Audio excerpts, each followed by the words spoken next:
Hi, welcome back to another episode of Algebra and Words, the video series on YouTube. In this episode, we're going to be looking at division of polynomials using long division. So before we get to solving, I want to just give a little background so that you know what's going on. Most importantly, so you know how to properly set up a problem involving division of polynomials. Now, in earlier videos, I showed you how to divide monomials, one term by one term. They might have multiple factors, and they might use the quotient principle of exponents, and I go over that in a previous video. But when you have more than one term divided by more than one term, oftentimes the best way to approach that is to use long division. There's really no other way. So I'm going to go over that in this video. It's very much similar to the regular long division that you did probably in grammar school. And this will probably look familiar, but again, this will be a little refresher, and it's going to tell you all the possible components that you need to know so that you know exactly what goes where.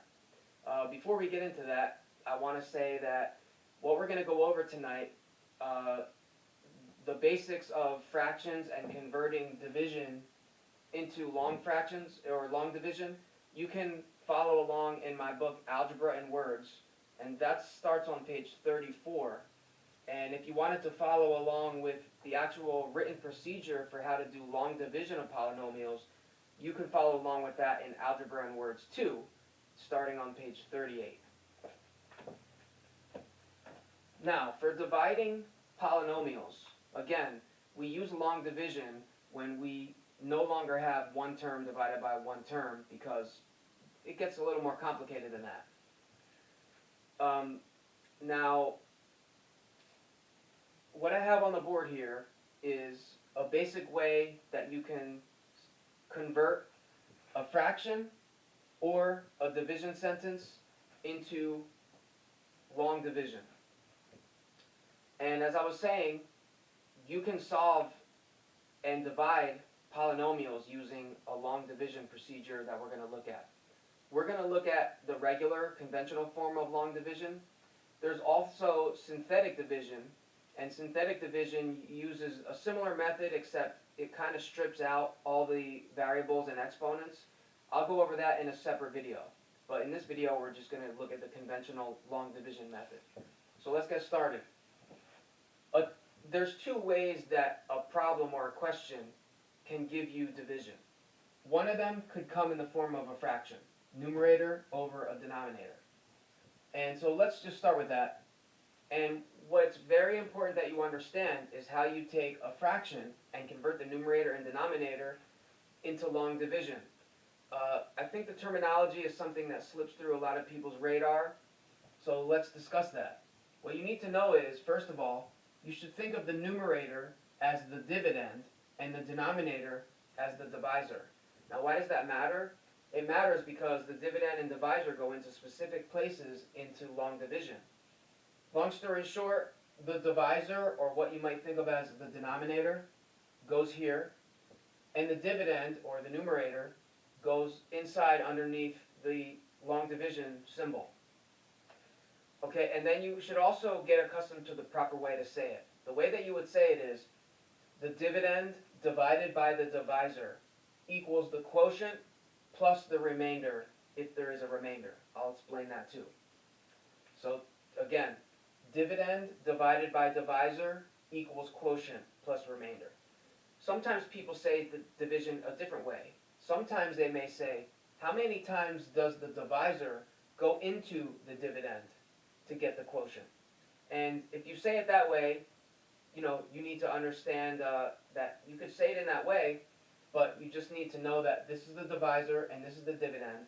And if you say into, then you would say the divisor goes into the dividend, the quotient number of times.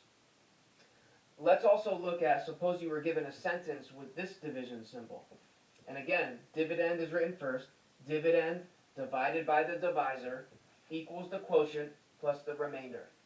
The dividend goes inside, the divisor goes out front, and the quotient and the answer goes on top. I have an example problem. I'm not going to solve it here, but I will pause it and we will go over a problem in a second. But I have a sample fraction. It's really a rational.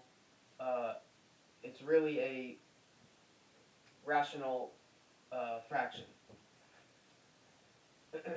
So what we have here is 6x squared plus 13x minus 16 over or divided by 2x plus 7.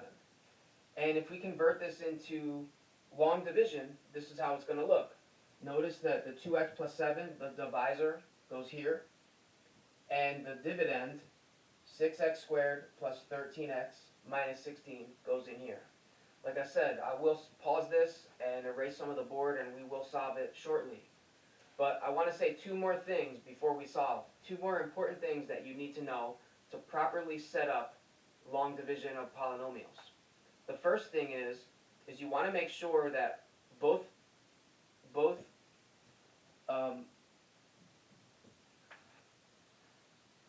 expressions must be in descending order. And if you remember what descending order means, it means that as you go from left to right, the exponents should be going downward.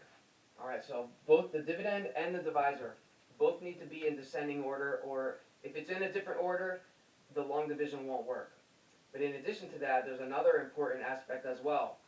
Notice how this goes x squared to x and then to the constant.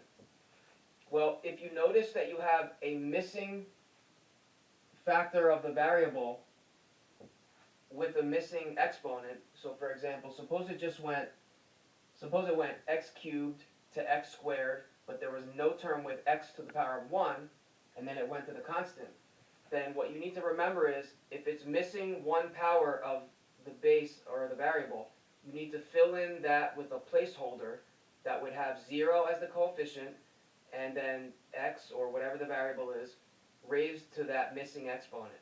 Sometimes there could even be more than one missing term, say, x squared and x, and you would have to put both placeholders in for each of them with a coefficient of 0. That's crucial, because when you get to long division, once you start doing the steps in the multiplication, if you don't do that, then your terms will not line up properly, and you won't be able to basically cancel out the proper terms and solve. So anyway, I'm going to erase this, and then I'll put this in the front and center, and then we'll solve that. Okay, so I have the problem up on the board, and just to do a quick check, is the divisor and the dividend both in descending order? Yes. And are there any missing places of variables to the exponent? No. So we're good to start. Now, I'm going to do this step by step, and it's very important that you learn how to do this very systematically. This is a very, in my opinion, pattern-based procedure. Once you do it enough times, you should become well accustomed to it. So anyway, the first thing that you want to do is to look at the leading term of the divisor and ask yourself, how many times does the leading term of the divisor go into the leading term of the dividend? Okay? And in this case, it's going to go into 6x squared, 3x. So we're going to write 3x above here. Now, in case you're not sure how I got that, let me do this to the side and explain where 3x comes from. Okay, and a lot of this we do in our head, but it's important to know where everything comes from, because, again, once you kind of understand it, you'll get faster at it. So what I'm going to do is, I'm going to take 6x squared off to the side and divide it by the leading term of the divisor, 2x.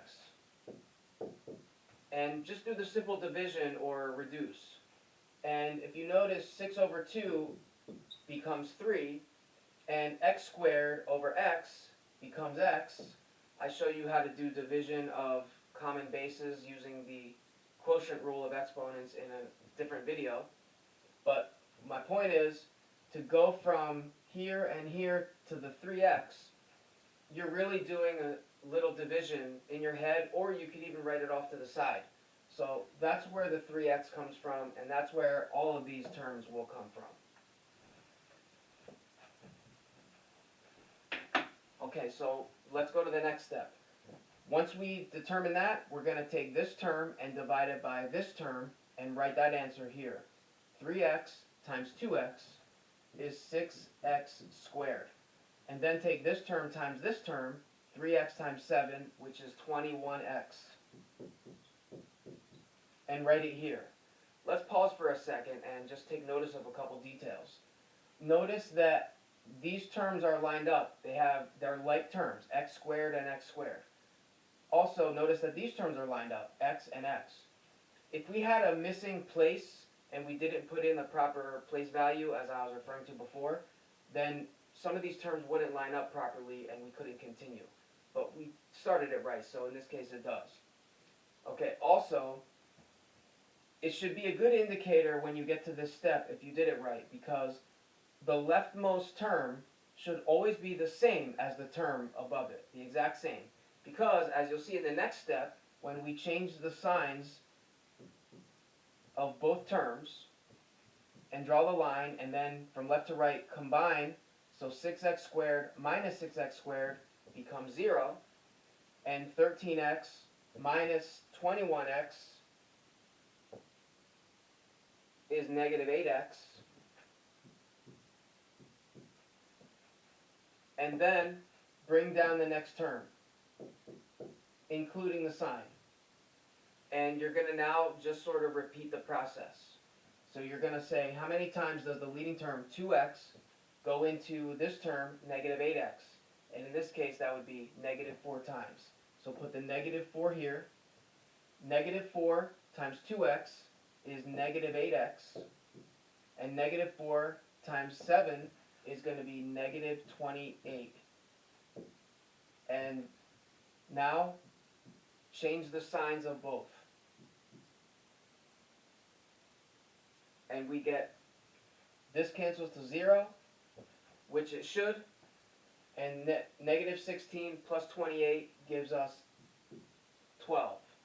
Now, this is sort of the remainder, but we have to write the remainder the proper way. Okay, we can't do any more division because we've exhausted all the terms. So the way to write the remainder is easy.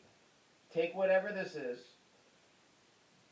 keep the sign, this is positive, so I have plus, and you're going to write this number, and it's always going to be divided by the whole divisor. So in this case, 12 over 2x plus 7. Alright, so there you go. That's long division of polynomials. I'm going to stop the video here, but I'm going to do another couple examples in the next videos. So anyway, thanks for watching. I hope you found it helpful. If you did, please share with your friends. Please make sure you subscribe to the channel so that you can be alerted to new videos as they come out. And please leave me feedback in the comment section. And make sure you check out videos on the other platforms, Facebook and Instagram. And I'll see you in the next video.